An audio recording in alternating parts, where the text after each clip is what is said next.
I am going to begin. I am proud to support today's proposition that the benefits of artificial intelligence outweigh the harms. And the main reason I present today is the human lives that are saved by artificial intelligence. Let's start with weather predictions. Now, when we can predict weather, such as tsunamis, hurricanes, earthquakes, and floods, we're able to get human lives out of those areas using AI to figure out where the safest place to be is. And according to Forbes, that will save millions of lives as we go into the future. Second of all is the idea of self-driving cars. And when we look to self-driving cars, we see that they use AI and they are safer than normal human cars because of their faster reaction times and their ability to follow another car perfectly and stop as quickly as possible to save lives. And even if there is 1 or 2 lives lost due to these self-driving cars, even if there is 1 or 2, that is compared to the tens of thousands of lives lost from normal driving cars every day. So it is a huge difference and much safer and will save many more lives. And finally, when we're looking to life save, we're going to look to healthcare. When artificial intelligence is used in healthcare instead of normal doctors, it is able to predict illnesses and predict deaths with a much, much greater accuracy. According to Forbes, looking into 2030, we're going to be having tons and tons of lives saved. So for all of these lives that you will be saving, you should vote in the proposition on today's argument. Thank you. You talk about how the idea of AI can save lives. So how many lives exactly will it save, and does that outweigh the amount of lives that it's costing? Well, first of all, when we're looking to self-driving cars, they are 94% safer. They get 94% less accidents. That's according to Verizon. And when we're looking to the weather predictions, Forbes said tens of thousands to millions. So the number isn't exactly possible to be pinpointed outright because we aren't all the way into our AI technology development. It is somewhere in the ballpark, I'd say, of millions. Ballparking around a million. So when you talk about like saving human lives or these self-driving cars, are there do these advantages show that they're outweighing the harms, or are they just simple advantages? Well, yeah, the advantages are outweighing the harms. I'm not exactly sure which harms you're going to bring up, but there are pure advantages compared to the harms of people being dead. I would say people being alive is a pretty big advantage. I can affirm affirmation of the negation of the case resolution. The benefits of artificial intelligence outweigh the harms for 3 main reasons. First, artificial intelligence is shown to cause health issues among people, especially young children. With AI, there's about 2.13 billion monthly active Facebook users and new files created every second. And anxiety disorders, depression, and sleep deprivation are some of the negative effects of using AI on a regular basis.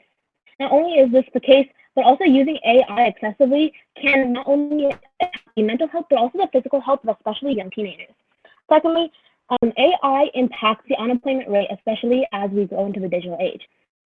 Devotion.com, around 40% of all jobs can be replaced by human or by robots and AI, which can lead to massive unemployment rates.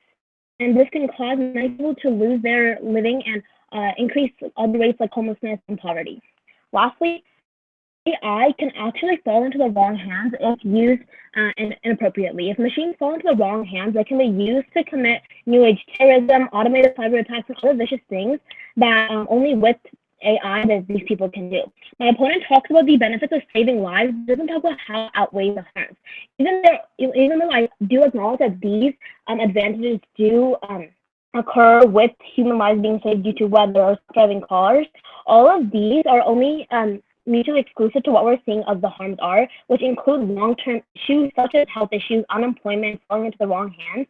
And so because these 3 reasons, because my opponent's advantages don't outweigh the harms that we're seeing here, as he was not able to produce any quantitative approach other than saying that millions lives, I have to stand in the negation of this resolution. let us begin. Is it possible to have a social media without artificial intelligence? That's a complicated question in terms of, I think yes and no. It depends what kinds you're looking at.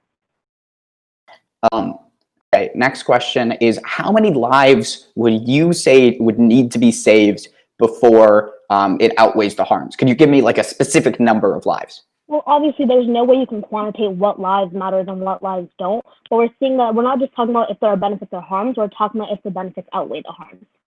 So could you give me a specific number of lives for the benefit to outweigh your harms? Oh, I can't give you a specific number, but what I can say is that the long-term implications of artificial intelligence, the harms, end up outweighing the benefits, and therefore that's why I have to stand on this negation. Okay, and then with your third point about it falling into the wrong hands, whose hands specifically are you talking about? Again, I talked about this in my speech, but this could go into like new age terrorism, cyber attacks, which can range into a magnitude of many things. Again, I am going to tell you about why the benefits of artificial intelligence outweigh the harms that my opponent brings up.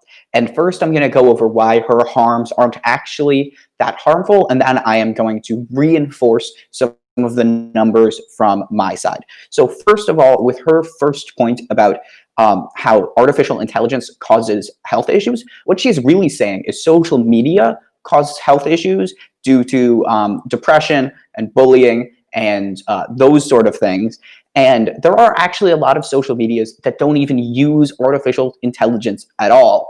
For example, take Snapchat, where people are directly messaging each other and there is no artificial intelligence involved at all. So that falls.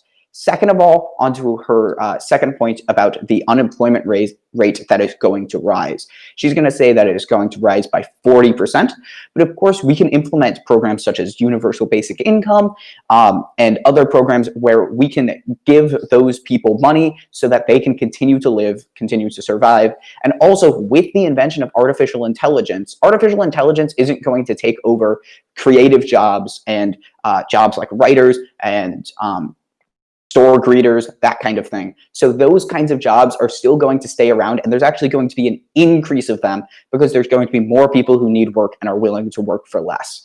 On to her third point about artificial intelligence falling into the wrong hands. She just said that there is going to be cyber attacks, which implies that we're just going to be losing things like the internet for short periods of time. And I would say that all of my lives saved are more important. For examples of times artificial intelligence has saved lives, again, 94% safer driving. That is a lot of lives saved compared to the 100,000 people who die every month from accidents. So for all of those reasons, you should vote on the pro side of today's debate. Thank you. His main argument is that these lives outweigh all the harms that I've talked about. Unfortunately, this is not the case. My opponent's argument to the health issues is that this is all relying on social media. But although some AI is using social media, there's other AIs such as certain social media platforms or with different like computer technologies that can also cause similar health issues. So it's wrong to confine what AI is to only social media. So that debunks my opponent's first argument against. Second, in a response to my unemployment claim, my opponent says that we can use different programs to do it. This is a prescriptive approach. We don't know what exactly can be implemented to avoid these percentages. So therefore, we can't just assume that these programs will be implemented.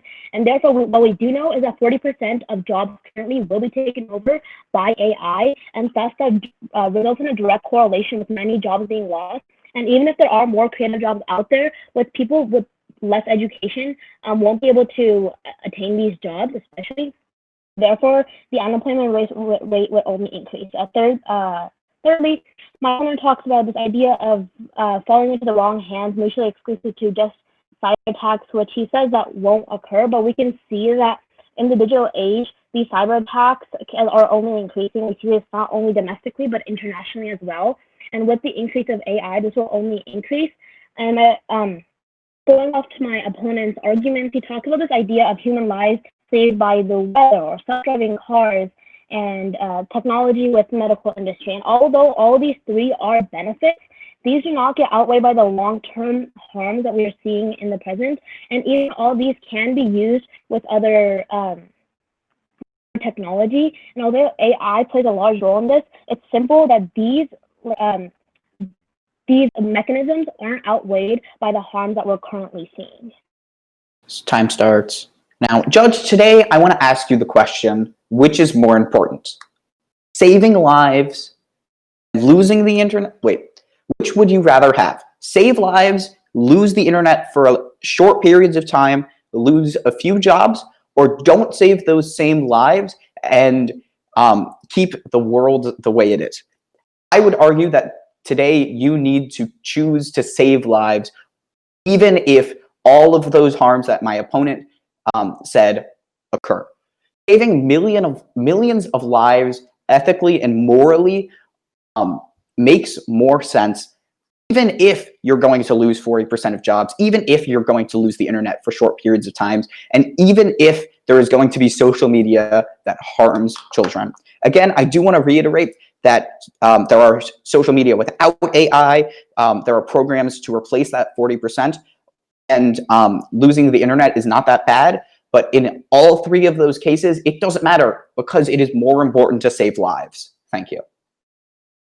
Opponents ask you guys to choose whether we should choose the internet versus lives. But the fact of the matter is we don't have to choose. The resolution is asking if the benefits outweigh the harms. We're not asking to choose to keep or lose it. So based on that, we can see that although that artificial intelligence does save lives, these don't outweigh the harms, because although it does save lives, it also costs lives and livelihood. We're seeing that with unemployment, we see an increase of poverty rates, increase of unemployment rates, and all these can cause much more further implications in the future. In addition, if it does get into the hands of counterterrorism acts like my opponent agreed to, that's a possibility, that could cost a lot more lives in the future. Although they do save lives now, in the long term, the harms do outweigh the benefits, and thus, even ethically and morally, it would be only right to see that the harms outweigh the benefits in this case due to the magnitude of the harms in this resolution.